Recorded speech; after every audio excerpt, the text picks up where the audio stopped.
dinhi sa kalibutan matud pas istorya wa gyoy libre ang tanan, bayranan gyud. Hasta ding atong simbahan kinahanglan gitang mugastog kwarta una pata makasimba og tarong kanilang atong sounds mahal-mahal ni aron makadungog mo og maayo palit sa tagarang-arang sounds mga hapit ni mo 2.5 million haron marang-arang atong tingog niya. Okay na ba? Kamusad o gusto mong mahapsay-hapsay inyong pagkatog mo gastog yung tukod o balay, no? Niyag naasan mo yung mga sakit gusto sa kang maayo o arang-arang yung pagkaayo kanang di ka matiwas at yung kas mahal-mahal nga bayronon kana bang kada pitik ba libo-libo yun pero gusto kag igo-igo rasa nga na igo-igo rasa kang kuanon dihala sa kanang libre. So og dindot ang atong tumong mahal ang atong gastuhon. Si Kristo naa sa siya tumong aron maayo ang sakit ading giyawaan ning tao nga nagsige na lagdagan magabi ito anas menteryo gapuyo nya unsa may gipangayo nga presyo siyawa aron biyaan nila ang tao aron di na sila mopuyo dito. Ingon siya pasudla mi ana mga baboy mga 2,000 ka baboy daghan na ba na kanang 2,000 ka baboy daghan sa una wa man sila ipigire ila ramang itugway ang baboy sa anang umaba. Pagsud sa yawa dito gipaambak sa yawa ang 2,000 ka baboy ngadto sa linaw hurot gyud kamatay maotoy bayad sa ilang pag sulod o sa ilang paggawas. Una sila mo gawas ila usang patyon tong 2,000 ka baboy. Ang mga tao nga naglaom nga ang mga baboy may mahimo nilang panginabuhi naguol wa sila malipay nga ang tao naayo naguol sila sa baboy moto ilang kiing na sisos ikaw may nakaingon nga nangamatay itong baboy kay imo mang gipabalhin ditong yawa ikay pahawa dinhi. So ilang gihinginlan si Jesus tungod sa ilang kaguol nga nangamatay ang baboy. Wa nila ing na si Jesus nga pabilin dinhi aron daghan panggiyawaan nga maayo kay kahibaw mo gud sila mahal-mahal yung bayad ning yawa. Kanang yawa mahal nagbayad oy. Pero karikas Ginoo barato ra. Para sa ato dinhi para simbahan slot raman. Pila ra gud ng slot 1,000 kada slot nawa na anak kay divine sa tama unity, prosperity and satisfaction. Anara man na lipay na tana pero suway lipay ang imong yawanong tumong labi na gyud og nag-anam og kagrabe nga pagkayawanon astilan dili matagbaw og milyon-milyon oy no kana lang kuan say nga ana kana bang hitabo ron ba sa Russia ug sa Ukraine ba kana bang ang yawa sa garbo ba nga ako gi masunod nya imo ginang tagbawon porting dagko ang gasto ambot pila na ka bilyon ang ilang gasto diha siging pabuto ang mga armas palupad ang mga eroplano padaan ang mga igugubat mga tangke digira wa pa nailabot sa nangamatay nga mga sundao nangamatay nga mga tao aron lang gastuhan nga matagbaw ang ilang garbo. Kanang garbo yawa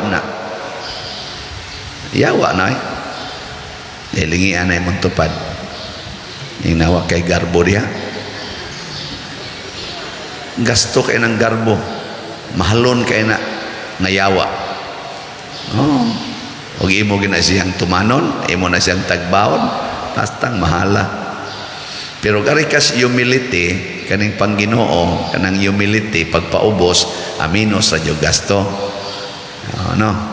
Kay pananglitan, moingon si Zelensky nga, sige, Putin, mo kuha na ko nimo, submit na ko nimo, or mabali ba ka, si Putin ba kayo moingon, sige Zelensky, magpaubos na ko, din ako, ma-withdraw na ko sa gubat, matuma na ang imong pagbuot, agamay ra gasto, wag yun, amot na ba kay gasto, pila kay gasto ka, yan kanarang tawag tingali, kanang pagpabalik sa mga sundao, hipos, gamay kay gasto, pero dako kay siyang epekto, nga nindot, sa may nindot nga epekto, wa na krisis ang kalibutan, makuang yun, sulbad gini kaning tanang krisis nga giatubang nato karon tungod aning inflation nga porting grabiha, dali kini masulbad, pero gila ginang padayonon, mura kita ni,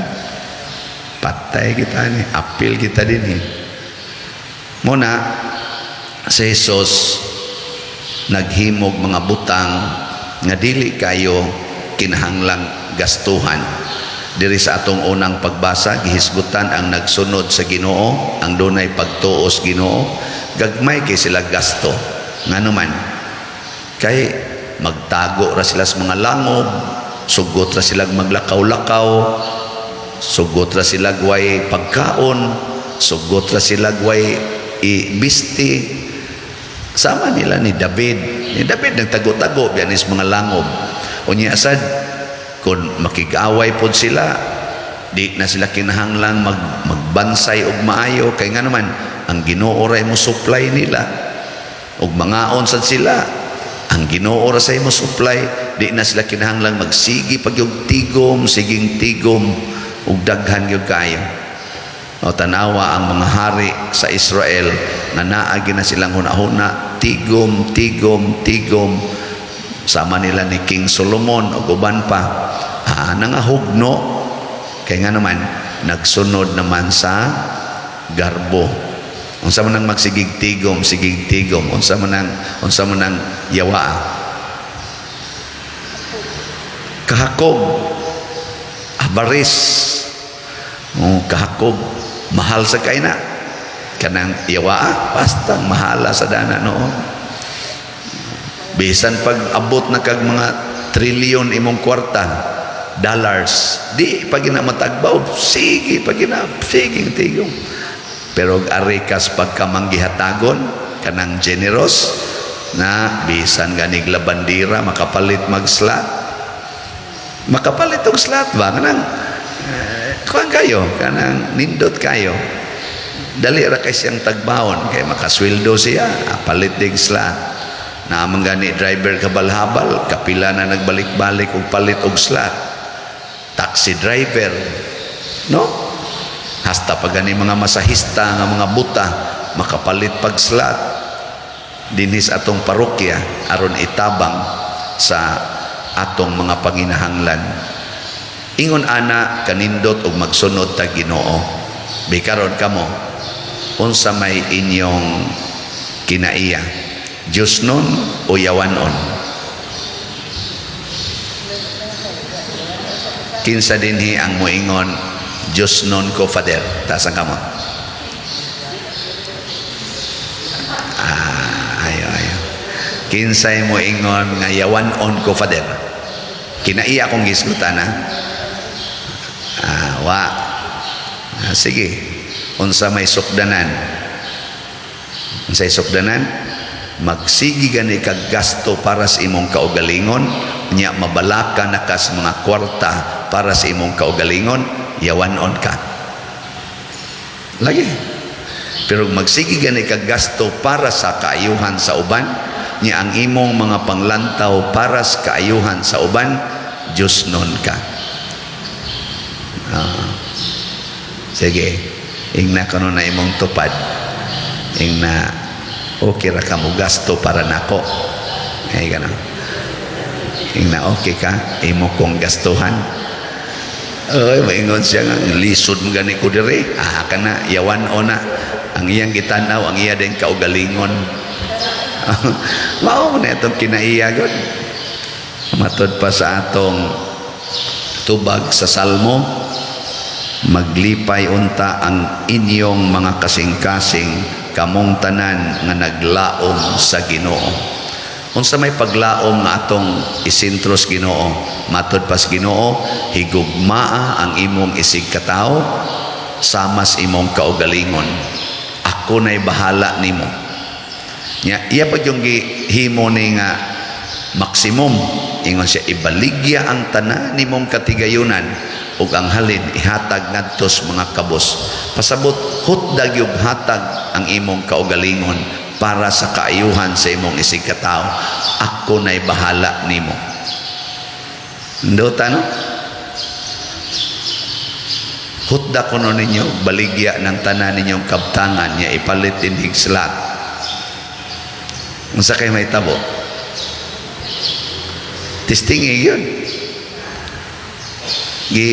Swayan gid ni San Francisco de Assisi, nila ni Mother Teresa, ni San Roque, ilan ang giswayan og daghan pang mga santos nga atong mabasa ang ilang kinabuhi diha sa atong Google. Google ba? Kanabang mga dato gid sila nya ilan yung giswayan, biyahan tanan nya gasulob na lang sila og sako nya didto na sila nagpuyo sa mga disyerto. Giswayan gina nila. Unsa may resulta? Matod pas unang pagbasa, dalaygon kaayo ang nabuhat niining mga tawhana tungod sa ilang pagtuo. Dalaygon mo nang gasigit agdaig. Giswayan sa ni Pedro Calungsod, giswayan sa ni San Lorenzo Ruiz. Ano bang biyahan yun? Muna sa Jesus ang iyag yung number 1 nga requirement. Kung motuo taniya, ingon siya, biyae gid ang tanan, apil na ang imong kaugalingon. Nya unsa may iyang promise, ako'y bahala nimo. Muna adto kita mulaom sa Ginoo na siya'y mo kuan nato, mo atiban. Gamay ra kay taggasto ana, pero dako kay tag mabuhat. Kanilang dinis ato nahitabuan ning atong parokya. Daghan kay nahitabo nga nindot tungod kay daghan sad ang nibiya sa ilang mga kwarta ug ilang gi pamalit dinhi og mga slots. Ginagmay ra gid nga slot. Kung mopalit kag usa ka slot, di jud ka katukod og building nga mo worth og 30 million, no? Pero sige palit og slot tag 1,000 dinis ato kanang dopes, di ba? Dangtag mga 7 ngadtos na po kabuan gikan karon mobarog ng building nga kumbinto nga atong gipangandoy nga mo worth og mga 30 plus million siguro na. Nya unsa may imong bation kung nagsige kag palit og slot? Bisan ang imong napalit siguro mga napo ra ka slots in 10 years, ay in 10 months. Unsa may imong bation? Punon kas kalipay kay part ka ana. Nga na magay mamisita din sa tong simbahan, inigtan-aw nila, hala kanindot Father, sige bedyo kong palit og slot. Magluha-luha gong matas kalipay nga nakakita siya ba nga naingon ani niya, naka-appeal siya. Labaw na mo dinhing taga dinhi gyud. Ako sad sige sa kog palit og slot. So idigbiya na ko dinhi aning parokya ha, kay balhin-balhin raman mi. Malipay pud ko nga nasa ko'y nabilin nga tampo dire. Di gud kayo dako, pero nakahimo og dako nga kaayuhan. Ngano man kay ang Dios nun nga kinaiya nakasentro gyud para katilingban sa simbahan. Ang yawanong kinaiya nakasentro ang kaayuhan sa kaugalingon. Mao na ang Ginoo ato yung hinginlan or mahinginlan basta mahimo natang self-centered. Mahinginlan gid nimong Ginoo. Nabi tayo mo ingon ako, Father Oy, ayaw pagsighisgot anang patay-patay nya ikaw ra ba ang imo ra bang hisgutan mga tiguang nga pwede nang mamatay. Unsay pagtuon nimo namong mga tiguang patyunon? Nako di oy giapil masad nako mga batan-on god. Ana. Isay pagsighisgot anang patay-patay mga matay magitang tanan sige mangkag-mention ana. Mo ana usahay bas comment. Magkatawa ba ako nako hadlok pag din siyang mamatay no. Kamu din di mo mahadlok matay. Sige, may tag-ugma na mo schedulean.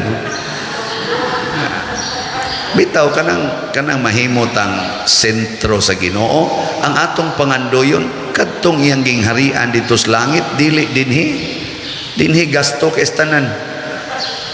Gasto kayo. Pero dito wa na tay gasto. So sa itong buhaton dinhi, gastuho nato ang tanan natong income para sa kaayuhan sa uban. Nya inighimo nimo ana ang Ginoo maoy mo atiman nimo. Nya nindot kaayo ang iyang pag-atiman kay makaingon jud ka wala na akong hahanapin pa. Nganuman because God is everything, the source of everything.